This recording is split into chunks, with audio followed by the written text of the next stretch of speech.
Oui, je sais, je suis en retard. La saison 3 est sortie il y a maintenant plus de 2 mois, vous l'attendiez avec impatience. C'est honteux que Valou Artworks ne couvre pas tout de suite un événement Jurassic World. C'est ma faute, j'ai pas d'excuse, c'est ma faute.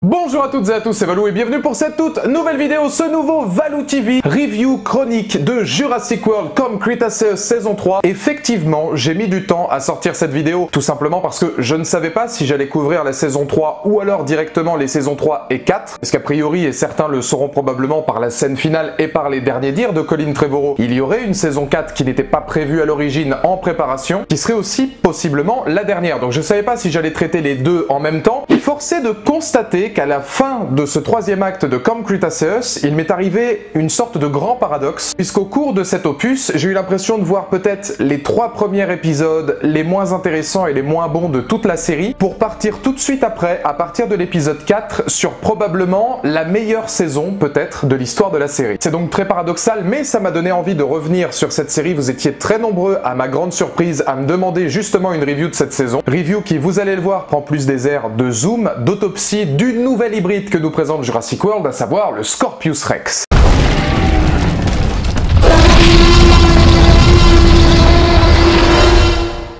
Bon Dieu que le sujet s'avère délicat, car à l'heure où nos réfugiés d'Isla Nublar entameront bientôt 4e et peut-être dernier acte dans la série, les aventures de cette colo du Crétacé semblent toujours aussi complexes pour le spectateur. Oui, plus que jamais, ce nouvel opus marque un tournant indéniable entre logique et situation improbable. Plus borderline, plus osé et souvent plus incohérent dans les frasques de nos héros, il serait difficile de défendre Comme Cretaceous si l'on ne s'en tenait qu'à la cohérence de son propos. Péripéties incontrôlables, enfant toujours plus invincible, et même parfois incohérence liée à son propre univers, comme un nombre de dinosaures bien supérieur aux capacités du parc énoncées par Claire dans Jurassic World. Pour apprécier l'anime Netflix, il faut en accepter le postulat. Certes canon à la franchise, mais en aucun cas réaliste dans ses actions, série pour enfants bien plus portée sur la féerie. Mais qu'on se le dise, n'est-elle pas pour autant, grand paradoxe, la meilleure saison proposée jusqu'alors? Et si ce troisième acte devenait symbole même de ce que représente un enrichissement d'univers réussi, le tout via la présence d'une créature phare, le Scorpius Rex. Messieurs dames, attachez vos ceintures, entre création du Docteur Who et réminiscence de Fallen Kingdom,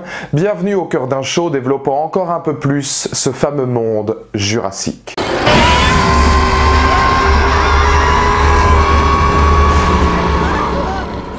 Projet E750, ou Scorpius Rex pour les intimes. Nouvelle figure de cauchemar de Jurassic World, cette hybride créée dans le laboratoire du Docteur Who a déjà, visuellement, tout pour plaire. Proche de l'Indoraptor dans son esthétique et sa violence, passerelle intelligente avec les propos de Fallen Kingdom, sa brutalité n'a d'égal qu'une apparence froide et agressive, offrant l'eau de scène forte à la photographie bien plus poussée que lors des saisons précédentes. Comme son nom l'indique, il tire part de son ADN du poisson scorpion, ainsi que des gènes de T-Rex, de Raptor, mais aussi possiblement de Carnotaure et même de Spinosaure. Doté de mouvements animaux, grimpant aux arbres tel un prédateur d'une intelligence au-dessus de la moyenne, il frappe non seulement par la peur provoquée au personnage, mais aussi par l'effroi nouveau d'une série pourtant destinée aux enfants. Mortellement dangereux, toxique et au comportement encore plus imprévisible que ses congénères hybrides, ce dinosaure volontairement glauque gagnera peu à peu en ampleur au fil du show. Mentionné depuis la première saison par son fameux nom de code, l'une des forces de son arrivée réside dans l'attente de celle-ci. Maîtrisé de bout en bout dans sa montée du suspense, les scénaristes se jouent alors régulièrement du spectateur, ne montrant que tardivement la créature, même si souvent mise en scène de façon intimiste ou subliminale. Mais plus encore que par sa réalisation, le Scorpius Rex se distingue par l'envie d'enrichir un univers. Ainsi, nous apprenons que Simon Masrani lui-même jugea cette créature trop hideuse pour être dévoilée au public, provoquant d'Urchef les foudres d'un Docteur Who s'affirmant comme scientifique désabusé. À l'instar des films, son apparition continue le développement d'un des antagonistes les plus énigmatiques de la franchise. Plus que jamais, Who se considère comme un créateur incompris, visionnaire devant repousser les limites de la la science est assez peu respecté par ses hommes. Génie travaillant non seulement pour Masrani, mais également pour Ellie Mills, devenant plus tard propriétaire puis revendeur de l'Indoraptor. Ainsi, au détour d'un scénario original, les pions reliant l'ensemble de la saga continuent de se mettre en place, et ce de façon pertinente et intelligente. En tant que visionnaire, je me dois de repousser les limites de la science. Les vrais visionnaires rendent le monde meilleur, pas vous. Vous le comprendrez sûrement quand vous serez plus grand. C'est l'une des choses qui frappe à la vue de cette troisième saison. Que l'on parle ou non du Scorpius Rex, l'audience assiste à une maîtrise parfaite de l'univers Jurassic World. Entre continuité logique de la série et raccord aux aventures des films, jusqu'à, pour mon plus grand plaisir, connexion aux événements de Fallen Kingdom. L'apparition du T-Rex, par exemple, en sera l'un des fers de lance, scène prouvant le savoir-faire des scénaristes dans le fil conducteur offert à la franchise. Et on va pas se mentir, retrouver son lot de références à la saga originale, le tout saupoudré des notes de Michael Giacchino, c'est un plaisir sans cesse renouvelé. Petit medley, allez, c'est pour moi, c'est cadeau.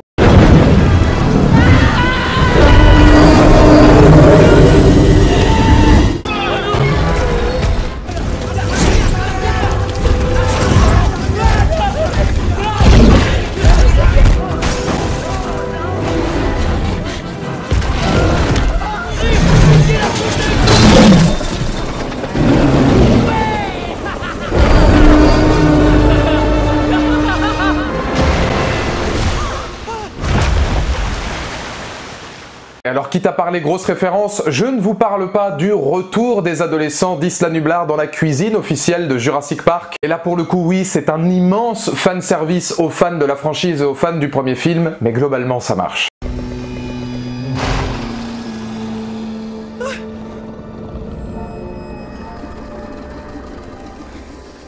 Ce sera d'ailleurs l'une des grandes forces de ce troisième acte. Des passerelles évidentes avec Fallen Kingdom à un développement plus approfondi de certains personnages, comme le retour de Wu sur l'île ou le repère de Blue dans l'enceinte du vieux Jurassic Park, rien n'est laissé au hasard afin de répondre à de nombreuses questions laissées aux fans. Mais aussi, tout simplement, afin d'apprendre son lot de révélations inédites propres à la série. Mieux, par la présence du Scorpius Rex, comme Cretaceous confirme l'antagonisme absolu de la saga. L'homme. Et ceux que l'on parle dérive de ses créations, appât du gain, chasse aux dinosaures ou encore science manipulée pour de mauvaises raisons. Par tout l'intérêt du Dr Wu pour sa créature, son envie de la garder à tout prix malgré les dires de Masrani, au point d'être attaqué par celle-ci au cours de ses recherches, comme Cretaceous embrasse même par moments idées proches d'une créature de Frankenstein. Un homme comme amoureux de ses expériences, ignoble et contre nature, ayant même droit à quelques twists plutôt bien vus et pleinement raccord avec l'idée de reproduction made in Jurassic Park.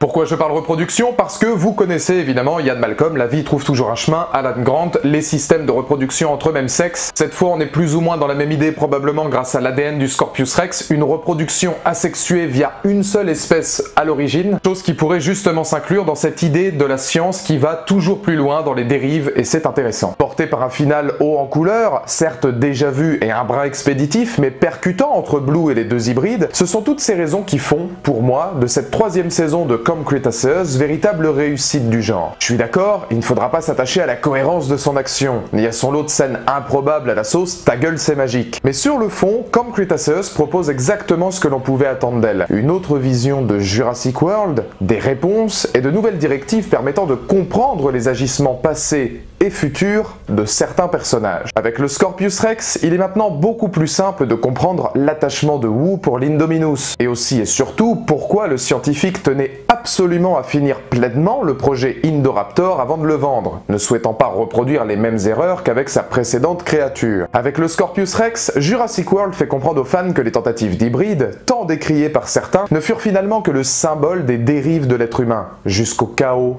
total. Avec le Scorpius Rex, la réalisation s'offre quelques passages sombres et plus matures, dans la plus pure tradition du virage pris par la franchise depuis un certain Juan Antonio Bayona. Alors toute proportion gardée évidemment, qui sait aujourd'hui jusqu'où ces aventures finiront par mener nos jeunes héros avant Jurassic World Dominion.